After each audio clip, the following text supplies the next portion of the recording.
അധ്യായം 35. Tom and Jerry fight. Siddhartha ദേഷ്യത്തോടെ എഴുന്നേൽക്കുന്നത് കണ്ട് നീലിമയ്ക്ക് ഭയം തോന്നി. അച്ചു പറഞ്ഞത് സത്യാണോ? സിദ്ധാർത്ഥ നീലിമയോട് ചോദിച്ചു. നീലിമ മറുപടി പറയാതെ തലയാട്ടി. അപ്പോൾ അശ്വിൻ വീണ്ടും പറഞ്ഞു, ഡാഡി, അവരോട് അമ്മ സംസാരിക്കാൻ ചെന്നപ്പോ അമ്മയെയും അവർ വഴക്കു പറഞ്ഞു. അശ്വിൻ പറഞ്ഞത് കേട്ട് മല്ലിക സിദ്ധാർത്ഥിനെ നോക്കി പറഞ്ഞു, ഇതെങ്ങനെ വിട്ടൂടെ സിദ്ധുമോനെ? നമ്മുടെ സ്കൂളിൽ ഇരുന്നിട്ട് നമ്മുടെ കുഞ്ഞിനെ തൊടാനുള്ള ധൈര്യമുള്ളത് ആരാണെന്ന് അറിയണല്ലോ. അയ്യോ സിദ്ധാർത്ഥ, വേണ്ട, വെറുതെ വഴക്കിനൊന്നും പോവണ്ട. അത് കഴിഞ്ഞില്ലേ? നീലിമ സിദ്ധാർത്ഥിന്റെ ദേഷ്യം തണുപ്പിക്കാൻ ശ്രമിച്ചുകൊണ്ട് പറഞ്ഞു. നോക്ക് നീലിമ, സിദ്ധാർത്ഥിന്റെ മകൻ എന്ന നിലയിലാണ് ഞാൻ അശ്വിനെ അവിടെ കൊണ്ട് ചേർത്തത്. സോ അവന്റെ സകല ഉത്തരവാദിത്വവും എനിക്കും ഇപ്പൊ ഉണ്ട്. എന്റെ മകനെ തൊട്ടവരെ അങ്ങനെ വെറുതെ വിടാൻ പറ്റൂ? സിദ്ധാർത്ഥ ചോദിച്ചു.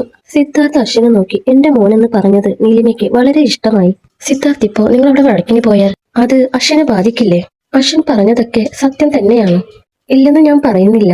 ആ സമയം ഞാനും വല്ലാത്ത ദേഷ്യത്തിലാണ് അവരോട് സംസാരിച്ചത്. അവിടുത്തെ CCTV വർക്കിംഗ് ആയിരുന്നെങ്കിൽ ഞാൻ അപ്പൊ തന്നെ പോലീസിനെ വിളിച്ചേനെ. ഇതിപ്പോ പ്രശ്നം ഉണ്ടായാല് നമ്മുടെ കയ്യിൽ തെളിവ് പോലും ഇല്ല. അതാ ഞാൻ പറയുന്നേ, നീലിമ പറഞ്ഞു. എന്താ, സ്കൂളിലെ CCTV വർക്കിംഗ് അല്ലാന്നോ? സിദ്ധാർത്ഥ് ചോദിച്ചു. വിശ്വവിദ്യാലയ സ്കൂളിലെ പഴയ CCTV മാറ്റി പുതിയത് ഘടിപ്പിച്ച കാര്യം അവൻ അറിയാമായിരുന്നു. ഒരു കാരണവശാലും അത് ഇത്ര വേഗം കേടുവരാൻ സാധ്യതയില്ല. CCTV വർക്കിംഗ് അല്ലെന്ന് അശ്വിന്റെ ക്ലാസ് ടീച്ചർ തന്നെയാണ് പറഞ്ഞത്. നീലിമ പറഞ്ഞു. അത് കേട്ട സിദ്ധാർത്ഥിന് എന്തോ ചില സംശയങ്ങൾ തോന്നി. അശ്വിൻ പറഞ്ഞതുപോലെ അവനെ ആരോ മനഃപൂർവ്വം ഉപദ്രവിച്ചത് തന്നെയാവുമെന്ന് സിദ്ധാർത്ഥ് വിശ്വസിച്ചിരുന്നു. അതൊന്നുകൂടി ഉറപ്പിച്ച ശേഷം മതി ഈ കാര്യത്തിൽ അടുത്ത നടപടിയെന്ന് സിദ്ധാർത്ഥ് മനസ്സിൽ തീരുമാനിച്ചു. അശ്വിൻ അപ്പോൾ അവന്റെ അടുത്തേക്ക് വന്നു. ഡാഡി, ഡാഡി ഇപ്പൊ അങ്ങോട്ട് പോവണ്ട, എന്റെ അടുത്തിരുന്നാൽ മാത്രം മതി. അശ്വിൻ അവനെ കെട്ടിപ്പിടിച്ചു. സിദ്ധാർത്ഥ് ഉടനെ അശ്വിനെ എടുത്ത് മടിയിൽ വെച്ചു. നീലിമ ഇതെല്ലാം അത്ഭുതത്തോടെ നോക്കി നിന്നു. അച്ചു, മോൻ ഉറങ്ങിക്കോ, എണീക്കുമ്പോഴേക്കും മുത്തശ്ശി മോൻ ഇഷ്ടപ്പെട്ട സമൂസയൊക്കെ ഉണ്ടാക്കി വെക്കാം, മല്ലിക പറഞ്ഞു. അത് കേട്ട് അശ്വിൻ അവരെ നോക്കി പുഞ്ചിരിച്ചു. ആ കുഞ്ഞുമുഖം വല്ലാതെ ക്ഷീണിച്ചതുപോലെ ഉണ്ടായിരുന്നു. മല്ലികയ്ക്ക് അത് കണ്ട് സങ്കടം തോന്നി. അവര് പിന്നീട് കിച്ചണിലേക്ക് തിരിച്ചുപോയി. അശ്വിൻ സിദ്ധാർത്ഥിന്റെ മടിയിൽ കിടന്നു തന്നെ മയങ്ങിപ്പോയി. അത് കണ്ടപ്പോൾ നീലിമ പറഞ്ഞു, സിദ്ധാർത്ഥ്, അവനിങ്ങ് തന്നേക്ക്, ഞാൻ കൊണ്ടുപോയി കിടത്താം. നീലിമ കൈനീട്ടി. സിദ്ധാർത്ഥ് അത് തടഞ്ഞു. ഏയ് വേണ്ട, ഞാൻ തന്നെ അവനെ കൊണ്ടുപോയി കിടത്തിക്കോളാം. സിദ്ധാർത്ഥ് അത്രമാത്രം പറഞ്ഞ ശേഷം അശ്വിനെയും എടുത്ത് എഴുന്നേറ്റു. അവൻ അശ്വിനെ തനിക്ക് തരാതെ അധികാരത്തോടെ എടുത്തു കൊണ്ടുപോകുന്നത് കണ്ട നീലിമ മുഖം വീർപ്പിച്ചു. സിദ്ധാർത്ഥ് അത് ശ്രദ്ധിച്ചിരുന്നു. രാത്രി സമയം അശ്വിനൊപ്പം മുറിയിലായിരുന്നു നീലിമ. വൈകുന്നേരം സിദ്ധാർത്ഥിന്റെ മടിയിൽ കിടന്ന് ഉറങ്ങിയ ഉറക്കം അശ്വിൻ രാത്രിയായിട്ടും തുടർന്നു. നീലിമ അവന്റെ കവിളിൽ തടവി. അശ്വിന്റെ കണ്ണുകളിൽ അവൾ ഉമ്മ വെച്ചു.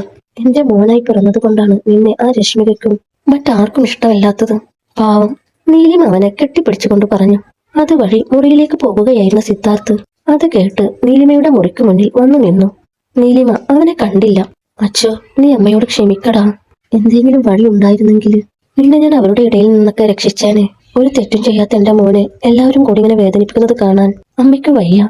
നീലിമ കരഞ്ഞുപോയി. അത് കണ്ട സിദ്ധാർത്ഥ് മുറിക്ക് മുന്നിലേക്ക് അല്പം മാറി നിന്നു. നീലിമയെ സമാധാനിപ്പിക്കാൻ അകത്തേക്ക് കയറാൻ അവന് തോന്നിയെങ്കിലും അവനത് ചെയ്തില്ല. കാരണം അവൾ അത്യാവശ്യം ബോൾഡാണെന്ന് അവൻ അറിയാമായിരുന്നു. അങ്ങനെ സമാധാനിപ്പിക്കാൻ ചെല്ലുന്നതൊന്നും അവൾക്ക് ഇഷ്ടമായെന്ന് വരില്ല. നീലിമ വീണ്ടും അശ്വിന്റെ കവിളിൽ ഉമ്മ വെച്ച ശേഷം അവന്റെ അരികിൽ ചെന്ന് കിടന്നു. സിദ്ധാർത്ഥ് അവന്റെ മുറിയിലേക്ക് പോയി. അവന് ചെയ്തു തീർക്കാൻ അന്ന് ഒരുപാട് ജോലികൾ ബാക്കിയുണ്ടായിരുന്നു. സിദ്ധാർത്ഥ് ലാപ്ടോപ്പിൽ ഓരോ ഫയൽ നോക്കിക്കൊണ്ടിരുന്നുവെങ്കിലും അവന്റെ മനസ്സിൽ നീലിമയുടെ കരയുന്ന മുഖം തെളിഞ്ഞു വന്നു. അവനെന്തോ ഓർത്ത പോലെ ഉടനെ അസിസ്റ്റന്റിനെ ഫോൺ ചെയ്തു. ഹലോ, ഞാൻ അന്വേഷിക്കാൻ പറഞ്ഞ കാര്യം എന്തായി? സിദ്ധാർത്ഥ് യാതൊരു മുഖവിരയും ഇല്ലാതെ ചോദിച്ചു. സർ, ഞാൻ അന്വേഷിച്ചു. സർ, സംശയിച്ചത് ശരിയാണ്. അവിടുത്തെ CCTVക്ക് യാതൊരു തകരാറുമില്ല. ആ കുട്ടിയുടെ ക്ലാസ് ടീച്ചർ കള്ളം പറഞ്ഞതാണ്. CCTV ഫുട്ടേജസ് ഞാൻ സാറിന് മെയിൽ ചെയ്തിട്ടുണ്ട്. അസിസ്റ്റന്റ് പറഞ്ഞു. ഓക്കെ, ഞാൻ ചെക്ക് ചെയ്തിട്ട് അറിയിക്കാം. സിദ്ധാർത്ഥ് കോൾ അവസാനിപ്പിച്ചു. എന്നിട്ട് നേരെ ലാപ്ടോപ്പിൽ മെയിൽ തുറന്ന ശേഷം സ്കൂളിലെ ക്യാമറ ദൃശ്യങ്ങൾ ഓരോന്നായി പരിശോധിക്കാൻ തുടങ്ങി. അതിൽ അശ്വിനെ കണ്ടപ്പോൾ അവൻ സൂക്ഷ്മമായി സ്ക്രീനിലേക്ക് നോക്കി. അശ്വിൻ മറ്റൊരു കുട്ടിക്കൊപ്പം അല്പം ഉയർന്ന ഭാഗത്ത് നിൽക്കുന്നതും മറ്റൊരു കുട്ടി വന്ന് ഒരു കാര്യവുമില്ലാതെ അവിടെ നിന്ന് താഴെ തള്ളിയിടുന്നതും അശ്വിനുമായി തല്ലുണ്ടാക്കുന്നതുമെല്ലാം CCTVയിൽ പതിഞ്ഞിരുന്നു. അശ്വിൻ പറഞ്ഞതെല്ലാം സത്യമാണെന്നും മാത്രമല്ല അശ്വിന് നല്ല പരിക്ക് പറ്റി കാണുമെന്നും വീഴ്ച നേരിൽ കണ്ടപ്പോൾ സിദ്ധാർത്ഥിന് മനസ്സിലായി. അവന്റെ മുഖം ദേഷ്യത്തിൽ ചുവന്നു. സിദ്ധാർത്ഥ് ഉടനെ ഫോൺ എടുത്ത് അസിസ്റ്റന്റിനെ വിളിച്ചു. ഹലോ, CCTV ഞാൻ ചെക്ക് ചെയ്തു. താൻ ഉടനെ ആ സ്കൂളിലെ പ്രിൻസിപ്പളിനെ വിളിച്ചിട്ട് ഇതിന് എക്സ്പ്ലനേഷൻ തരാൻ പറ. അയാളൊക്കെ അവിടെ എന്ത് നോക്കി നിൽക്കുമായിരുന്നു? വീഴ്ചയിൽ കുഞ്ഞിനെന്തെങ്കിലും പറ്റിയിരുന്നേ? കത്തിച്ചാനെ ഞാൻ എല്ലാത്തിനെയും. അയാളോട് പറഞ്ഞേക്ക് ഇതിന്റെ കാര്യങ്ങൾ വ്യക്തമായി അന്വേഷിച്ച് റിപ്പോർട്ട് തരാൻ. അല്ലെങ്കിൽ വീട്ടിൽ പോയി ഇരിക്കാൻ തയ്യാറായിക്കോളാൻ പറ. പറയുന്നത് സിദ്ധാർത്ഥ് വിഷയമാണ്. സിദ്ധാർത്ഥ് പറഞ്ഞത് കേട്ട അസിസ്റ്റന്റ് ആകെ ഭയന്നുപോയി. അത്രത്തോളം ദേഷ്യത്തിലായിരുന്നു സിദ്ധാർത്ഥ്. ശരി സർ, അസിസ്റ്റന്റ് പതർച്ചയോടെ പറഞ്ഞു. സിദ്ധാർത്ഥ് ഫോൺ വെച്ച ശേഷം വീണ്ടും സ്ക്രീനിൽ നോക്കി. അപ്പോൾ അശ്വിനെ തള്ളിയിട്ട കുട്ടിയോടൊപ്പം അവന്റെ അമ്മ നിൽക്കുന്നതും സിദ്ധാർത്ഥ് കണ്ടു. അവൻ അപ്പോൾ നീലിമയെ ഓർമ്മ വന്നു. എന്ത് തെറ്റ് ചെയ്തിട്ടാണ് എല്ലാവരും ആ പെണ്ണിനെ ടാർച്ചിച്ച് ചെയ്തു വരുന്നതെന്ന് അവൻ ആലോചിച്ചു. അപ്പോൾ നീലിമയെ ഒന്ന് കാണാൻ സിദ്ധാർത്ഥിന് ആഗ്രഹം തോന്നി. മുറിയിൽ മയക്കത്തിലായിരുന്ന നീലിമ കുറച്ചുനേരം കഴിഞ്ഞപ്പോഴാണ് ഉണരുന്നത്. അവൾ സമയം നോക്കി 10 മണി കഴിഞ്ഞിരുന്നു. അശ്വിൻ അപ്പോഴും ക്ഷീണം കാരണം ഉറക്കം തന്നെയായിരുന്നു. അവൾ കുഞ്ഞിനെ നേരെ കിടത്തി പുതപ്പ് കൊണ്ട് ദേഹം മൂടിയ ശേഷം മുറിയിൽ നിന്നിറങ്ങി. അപ്പോഴാണ് അവൾക്ക് വർഷയുടെ കാര്യം ഓർമ്മ വരുന്നത്. സൂര്യയോട് പിന്നെ വരാമെന്ന് പറഞ്ഞിട്ടാണ് അവൾ ഹോസ്പിറ്റലിൽ നിന്ന് വന്നത്. അതോർത്തപ്പോൾ അവൾ ഉടനെ സൂര്യയെ ഫോൺ ചെയ്തു. ഹോസ്പിറ്റലിലായിരുന്നത് കൊണ്ട് അവൻ ഉറങ്ങിയിരുന്നില്ല. ഹലോ നീലിമ മേഡം, സൂര്യ ഫോണിലൂടെ പറഞ്ഞു. സൂര്യ എന്തായി? വർഷയുടെ ഓപ്പറേഷൻ കഴിഞ്ഞോ? നീലിമ ആകാംക്ഷയോടെ ചോദിച്ചു. യെസ്, കഴിഞ്ഞു. ഇപ്പൊ റൂമിലേക്ക് മാറ്റിയിട്ടുണ്ട്. കുഴപ്പമൊന്നുമില്ല, സൂര്യ പറഞ്ഞു. അത് കേട്ടപ്പോഴാണ് നീലിമയ്ക്ക് ആശ്വാസമായത്. ഹാവു, ആശ്വാസം. അത് കഴിഞ്ഞല്ലോ. പിന്നെ ഞാൻ വീട്ടിലൊരു പ്രശ്നത്തിൽ പെട്ടുപോയി. അതാ പിന്നെ വരാൻ പറ്റാതിരുന്നതെന്ന് വർഷയോട് പറയണേ. നീലിമ പറഞ്ഞു. അതൊന്നും കുഴപ്പമില്ല മാഡം. അല്ലെങ്കിൽ തന്നെ നിങ്ങൾ ഞങ്ങൾക്ക് വേണ്ടി ഒരുപാട് കഷ്ടപ്പെട്ടിട്ടുണ്ട്. വർഷയോട് ഞാൻ പറഞ്ഞോളാം, സൂര്യ പറഞ്ഞു. സൂര്യ, എന്നാ ശരി. അവളൊന്ന് ഓക്കെ ആയ ശേഷം ബാക്കി കാര്യങ്ങൾ നോക്കിക്കോണേ. സീരീസിന്റെ ഷൂട്ടിംഗ് ഉടനെ സ്റ്റാർട്ട് ചെയ്യുമെന്ന് തോന്നുന്നു. നീലിമ വീണ്ടും പറഞ്ഞു. Okay madam. അല്ല, വീട്ടിലെ പ്രശ്നം സോൾവ് ആയോ? സൂര്യ ആവലാതിയോടെ ചോദിച്ചു. യെസ്, കുഴപ്പമൊന്നുമില്ല. എന്നാ ശരി, നീ കിടന്നോ. നീലിമ അത്രമാത്രം പറഞ്ഞ ശേഷം ഫോൺ കട്ട് ചെയ്തു. സൂര്യ ഫോണിലേക്ക് നോക്കി ഒരു നിമിഷം പുഞ്ചിരിച്ചു. സമയം പിന്നെയും കടന്നുപോയി. നീലിമ തനിക്ക് ചെയ്തു തീർക്കാൻ ബാക്കിയുണ്ടായിരുന്ന ഓഫീസിലെ ജോലികൾ ഓരോന്നായി ചെയ്യാൻ ആരംഭിച്ചു. അങ്ങനെയെല്ലാം ഓരോന്നൊതുക്കി വന്നപ്പോൾ സമയം ഏകദേശം 1 മണി കഴിഞ്ഞിരുന്നു. അവൾക്ക് വല്ലാതെ വിശക്കാൻ തുടങ്ങിയിരുന്നു. വൈകുന്നേരം വന്നത് മുതൽ അവളൊന്നും കഴിച്ചിട്ടില്ല. അശ്വിന്റെ കാര്യമോർത്തുള്ള ആശങ്കയുടെ ഇടയിൽ അവൾക്ക് വിശപ്പൊന്നും അറിയാൻ കഴിഞ്ഞില്ല. നീലിമ ലാപ്ടോപ്പ് എടുത്തു വെച്ച ശേഷം എഴുന്നേറ്റു. അശ്വിൻ അപ്പോഴും ഉറക്കത്തിലാണ്. അവൾ മുറി വിട്ട് പുറത്തേക്ക് വന്നപ്പോൾ സിദ്ധാർത്ഥിന്റെ മുറിയിൽ മാത്രം വെളിച്ചമുണ്ട്. മല്ലിക ഉറങ്ങിയിരുന്നു. നീലിമ ആരെയും ബുദ്ധിമുട്ടിക്കാൻ നിൽക്കാതെ നേരെ കിച്ചണിലേക്ക് ചെന്നു. അവൾ ചെന്ന് ഫ്രിഡ്ജ് തുറന്നു. അതിൽ പക്ഷേ അപ്പോൾ കഴിക്കാൻ പാകത്തിന് ഒന്നും ഉണ്ടായിരുന്നില്ല. ഓ പുല്ല്, ഇനി എന്ത് ചെയ്യും? നീലിമ സ്വയം ചോദിച്ചു. എന്തായാലും വിശപ്പ് സഹിച്ച് കിടന്നുറങ്ങാൻ പറ്റില്ലെന്ന് മനസ്സിലാക്കിയ നീലിമ ഉടനെ നൂഡിൽസ് പാക്കറ്റ് എടുത്ത് പൊട്ടിച്ചു. മറ്റൊന്നും ഉണ്ടാക്കാനുള്ള ക്ഷമ അവൾക്കപ്പോൾ ഇല്ലായിരുന്നു. നീലിമ പെട്ടെന്ന് തന്നെ നൂഡിൽസ് ഉണ്ടാക്കാൻ തുടങ്ങി. അപ്പോഴാണ് അവൾക്ക് സിദ്ധാർത്ഥിന്റെ കാര്യം ഓർമ്മ വരുന്നത്. അവൻ ജോലിയിലാണെന്ന് നീലിമയ്ക്കറിയാം.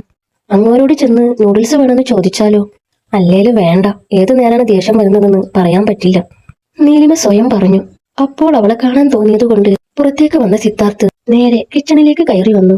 അപ്പോഴാണ് നീലിമ എന്തോ കാര്യമായി ഉണ്ടാക്കുന്നത് അവന്റെ ശ്രദ്ധയിൽപ്പെടുന്നത്. അവൻ അവളെ കാണാതെ മറഞ്ഞു നിന്നതിനു ശേഷം അവളുടെ ഓരോ പ്രവൃത്തിയും വീക്ഷിച്ചു. നീലിമ ഒരു നീല നൈറ്റി ആയിരുന്നു ധരിച്ചിരുന്നത്. അവൾക്ക് ആ കളർ വളരെ നന്നായി ഇണങ്ങുന്നുണ്ട്. സിദ്ധാർത്ഥ് അവളെ അടിമുടി നോക്കി. ഇത്രയും സുന്ദരിയായ പെണ്ണിനെ ഉപേക്ഷിച്ചു പോയ അശ്വിന്റെ അച്ഛൻ ശരിക്കും ഒരു മണ്ടൻ തന്നെ. സിദ്ധാർത്ഥ് മനസ്സിൽ പറഞ്ഞു. അല്ല, ഇനി ഇവൾ ഉപേക്ഷിച്ചു പോകുന്നതാണോ? അല്ല, അതൊക്കെ പോട്ടെ. അല്ലെങ്കിൽ തന്നെ ഞാനെന്തിനതൊക്കെ ആലോചിക്കുന്നത്? സിദ്ധാർത്ഥ് ഓർത്തു. അവൾ തന്റെ ഭാര്യയാണ്. പക്ഷേ അതൊരു എഗ്രിമെന്റ് പ്രകാരം മാത്രം. മറ്റൊരു രീതിയിലും അവളെ കാണാനാവില്ല. മാനസികമായോ ശാരീരികമായോ ഒരു ബന്ധവും പാടില്ല. സിദ്ധാർത്ഥിന്റെ മുഖത്തെ തിളക്കം അതോർത്തപ്പോൾ അല്പം മങ്ങി. അവന് പക്ഷെ അവളെ തനിച്ചാക്കി മുറിയിലേക്ക് പോകാൻ തോന്നിയില്ല. നീലിമയുടെ സൗന്ദര്യം ആസ്വദിച്ച് അവൻ കുറച്ചു നേരം കൂടി അവിടെ നിന്നു. ഈ സമയം ഒരു പാത്രത്തിൽ നൂഡിൽസ് എടുത്ത് തിരിഞ്ഞ നീലിമ പിന്നിൽ സിദ്ധാർത്ഥ് നിൽക്കുന്നത് കണ്ടു. ഒട്ടും പ്രതീക്ഷിക്കാതെ കിച്ചണിന് മുന്നിൽ ഒരാൾ നിൽക്കുന്നത് കണ്ടപ്പോൾ നീലിമ ഞെട്ടിപ്പോയി. ആ ഞെട്ടിലിൽ അവൾ ഒരടി പിന്നിലേക്ക് വെച്ചു. അതോടെ അവൾ കിച്ചണിലെ സ്ലാബിലിടിച്ച് താഴേക്ക് വീണു. കയ്യിലെ നൂഡിൽസ് പാത്രം നിലത്ത് വീണ് പൊട്ടി. ശബ്ദം കേട്ട് മല്ലിക ഉണർന്ന് പരിഭ്രമത്തോടെ കിച്ചണിലേക്ക് വന്നു. അപ്പോൾ സിദ്ധാർത്ഥ് നീലിമയെ കൈ പിടിച്ച് എഴുന്നേൽക്കാൻ സഹായിക്കുന്നതാണ് അവർ കണ്ടത്.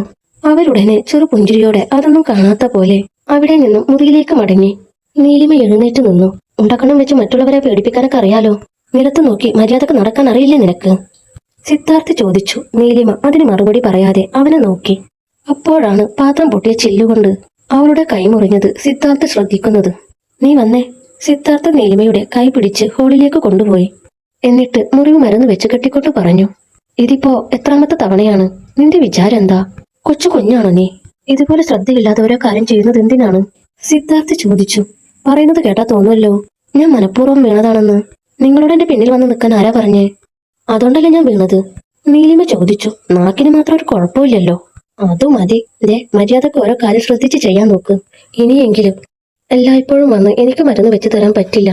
സിദ്ധാർത്ഥ് പറഞ്ഞു. അതിന് ഞാൻ പറഞ്ഞു മരുന്ന് വെച്ച് തരാൻ? നീലിമ ചോദിച്ചു. നീ ഇത്തിരി നേരം മിണ്ടാതിരിക്കുന്നുണ്ടോ? അല്ലേലും ഈ മരുന്ന് മുഴുവൻ നിന്റെ വായിലൊഴിക്കും ഞാൻ, സിദ്ധാർത്ഥ് പറഞ്ഞു. നീലിമ അപ്പോൾ മുഖം വീർപ്പിച്ച് മിണ്ടാതിരുന്നു. അവളുടെ നിഷ്കളങ്കമായ മുഖഭാവങ്ങൾ തനിക്ക് വല്ലാതെ ആനന്ദം സമ്മാനിക്കുന്നുണ്ടെന്ന് അവന് തോന്നി. സിദ്ധാർത്ഥിന്റെ മുഖത്ത് ഒരു ചിരി വിരിഞ്ഞു. മരുന്ന് വെച്ച ശേഷം സിദ്ധാർത്ഥ് എഴുന്നേറ്റു. അല്ല, ഇനി നീ എന്ത് കഴിക്കും? ഫുഡെല്ലാം തറയിൽ പോയില്ലേ? നീലിമയെ നോക്കി സിദ്ധാർത്ഥ് ചോദിച്ചു. അത് ഞാനെന്തെങ്കിലും ചെയ്തോളാം. നീലിമ അതും പറഞ്ഞ് സോഫയിൽ നിന്ന് എഴുന്നേറ്റു. ധൃതിയിൽ എഴുന്നേറ്റപ്പോൾ അവളുടെ കാലുകൾ പെട്ടെന്ന് സ്ലിപ്പായി വീണ്ടും തറയിലേക്ക് വീഴാൻ ഭാവിച്ചു. പക്ഷേ അവൾ വീഴും മുന്നേ സിദ്ധാർത്ഥ് അവളെ താങ്ങി തന്നോട് ചേർത്തിരുന്നു. സിദ്ധാർത്ഥിന്റെ നെഞ്ചിൽ കിടന്ന നീലിമ അവന്റെ മുഖത്തേക്ക് നോക്കി. നീലിമയുടെ കണ്ണുകളിലേക്ക് സിദ്ധാർത്ഥ് സ്നേഹത്തോടെ നോക്കി. ഹോളിലെ ഷാംപിയർ വിളക്കിന്റെ പ്രകാശം നീലിമയുടെ മുഖത്ത് തട്ടുമ്പോൾ അവളുടെ ഭംഗി പതിമടങ്ങ് വർദ്ധിക്കുന്നതായി സിദ്ധാർത്ഥിന് തോന്നി. സിദ്ധാർത്ഥ് അവളെ താങ്ങിയെടുത്തു. നീലിമയ്ക്ക് ശബ്ദിക്കാൻ കഴിഞ്ഞില്ല. സിദ്ധാർത്ഥിന്റെ നോട്ടം നേരിടാൻ കഴിയാതെ നീലിമ തല താഴ്ത്തി. എന്തേ, ഇപ്പൊന്നും പറയാനില്ലേ? 1000 നാവായിരുന്നല്ലോ കുറച്ചു മുന്നേ. സിദ്ധാർത്ഥ മുഖം അവളുടെ അടുത്തേക്ക് ചേർത്തുകൊണ്ട് ചോദിച്ചു. നീലിമയ്ക്ക് അവൾ പോലും അറിയാതെ മനസ്സിൽ അവനോട് സ്നേഹം തോന്നാൻ തുടങ്ങി. സിദ്ധാർത്ഥ് എന്തൊരു സുന്ദരനാണ് എന്ന് നീലിമ അപ്പോൾ ചിന്തിച്ചു. സിദ്ധാർത്ഥ് അവളെ താഴെ നിർത്തിയില്ല.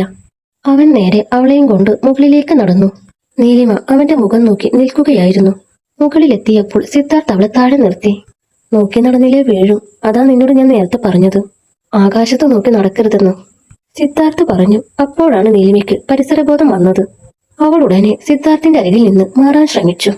പക്ഷെ സിദ്ധാർത്ഥ് ഉടനെ അവളുടെ കയ്യിൽ കടന്നു പിടിച്ച് അവളെ അവന്റെ നെഞ്ചിലേക്ക് ചേർത്ത് നിർത്തി. അവന്റെ പെട്ടെന്നുള്ള പ്രവൃത്തിയിൽ അമ്പരന്നുപോയ നീലിമ അവൾക്ക് അവനിൽ നിന്ന് അകന്നു മാറാൻ കഴിഞ്ഞില്ല.